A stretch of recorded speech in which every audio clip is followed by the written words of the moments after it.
Hello बच्चों, good morning. बच्चा party, I hope आप लोग बहुत अच्छे हैं और आपकी स्टडी उसी अच्छाई के साथ प्रभाव हो रही होगी। जी बच्चों, मैं हूं आपका अपना फिजिक्स फैकल्टी।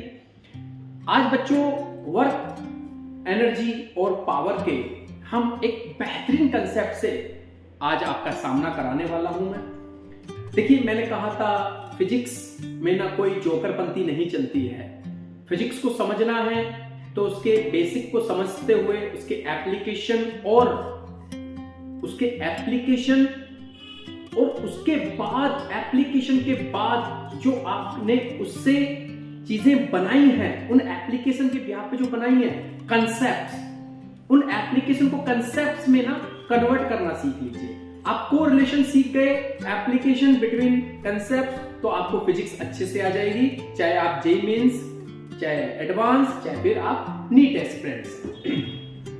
चलिए, आपके सामने एक बहुत बेहतरीन खूबसूरत कंसेप्ट है, डेथ बॉल, मौत का कुआं। मौत के कुएं को आज हम फिजिक्स की आसान भाषा में समझेंगे कि कैसे एक मोटरसाइकिलिस्ट या फिर कोई साइकिलिस्ट किसी मौत के कुएं में ना मोटरसाइकिल लेके ऐसे ऐसे गोल गोल घूमता रहता है और वो बिना अनबैलेंस्ड हुए हमें अपना कर्तव्य दिखाता है ना। हम लोग पैसे देके मौत का कुआं बहुत सारे लोगों ने देखा होगा कि नहीं देखा होगा?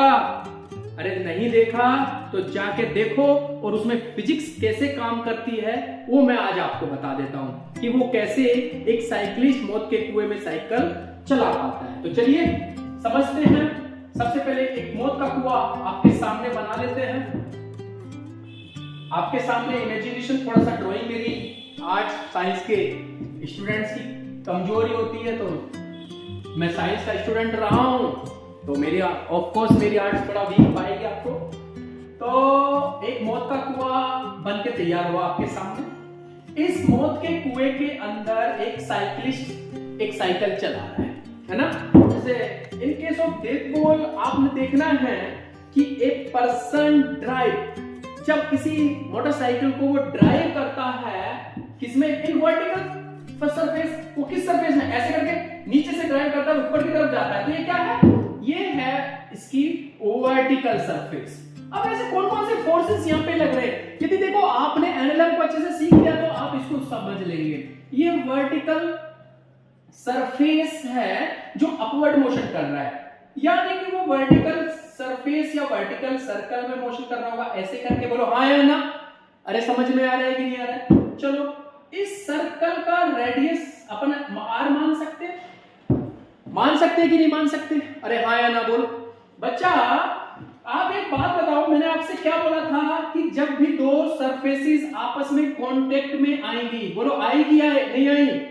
अरे यार, साइकिलिस्ट ऐसे कर करके सरफेस पर ही तो चला रहा है वर्टिकल सर्कल में। तो आप मुझे बताओ कि एक नॉर्मल रिएक्शन काम करेगी कि नहीं करेगी? बोला सर काम करेगी, ऑफ कोर्स करेगी। सर ये नॉर्मल रिएक्शन यहां काम करेगी? सच बताओ, नॉर्मल रिएक्शन यहां काम करेगी? अरे बोलो यहां काम करेगी कि नहीं? यही तो प्रॉब्लम है, ये वर्टिकल सर्कल में मोशन हो रही है। सर यहां पे तो साइकिलिस्ट का वेट काम करेगा डाउनवर्ड डायरेक्शन में। मैंने कहा यस। तो सर फिर नॉर्मल रिएक्शन ऐसे अंदर की तरफ, ऐसे यदि इसको एज्यूम करोगे, एफबीडी एनालिसिस करोगे तो इस प्रकार से ये मोशन हो रही है। तो सर फिर ये वेट के को बैलेंस करता हुआ एक फ्रिक्शन फोर्स एक्सर्ट होगा कि नहीं होगा? यार ऑफ कोर्स यार, कोई चीज मोशन कर रही है सरफेस पर तो वहां पे फ्रिक्शन फोर्स लगेगा कि नहीं लगेगा? लगेगा। तो फ्रिक्शन फोर्स किसको बैलेंस करेगा? उस साइकिलिस्ट के वेट को बैलेंस करेगा।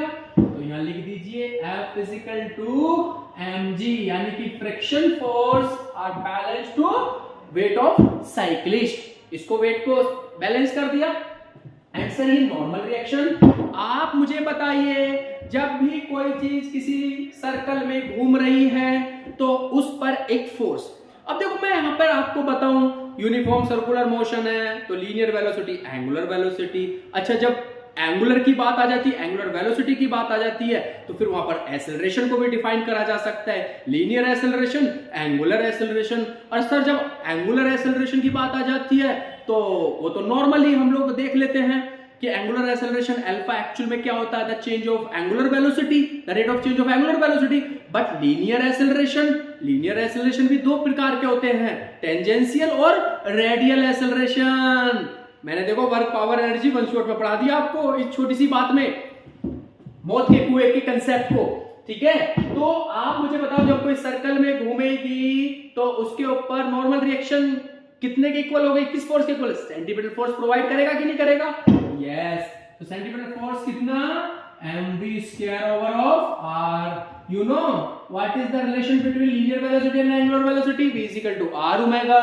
तो वहां से यदि r ओमेगा की वैल्यू यहां पे रखोगे तो नॉर्मल रिएक्शन का फॉर्मूला आपके पास क्या बन जाएगा, mr ओमेगा स्क्वायर। तो प्यारे बच्चों, यदि आप लोगों ने मौत के कुएं यानी कि डैश बॉल या फिर रोटर का कंसेप्ट आपको नहीं आता है तो आज ये मैंने आपको सिखा दिया है। यदि कोई क्वेश्चन जेईई मेंस या एडवांस का या फिर मेडिकल में आता है तो आप ये कंसेप्ट लगा के ये फोर्स आप उसमें कैलकुलेट कर लीजिए और आपसे क्वेश्चन बन जाएगा। Thank you so much. ये आज के दिन का क्वेश्चन था आप लोगों के लिए।